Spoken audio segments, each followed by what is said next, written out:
నల్గొండ జిల్లా దేవరకొండ నియోజకవర్గం చింతపల్లి మండలం నాసల్లపల్లి వద్ద ఘోరు రోడ్డు ప్రమాదం చోటు చేసుకుంది. అదుపు తప్పిన కారు ద్విచక్ర వాహనాన్ని ఢీకొట్టింది.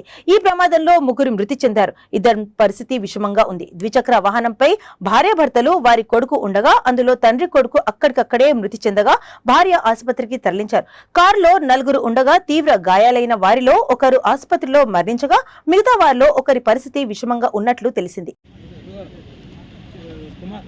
కుమార్ ఆడ చాప ఉందంట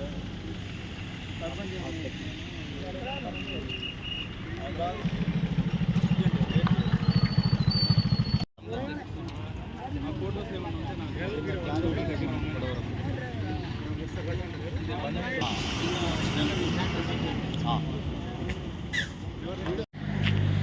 చాప పట్టుకొని ఫోటోస్ తీయండి, నెంబర్లు వచ్చేటట్టు అవన్నీ తీయండి.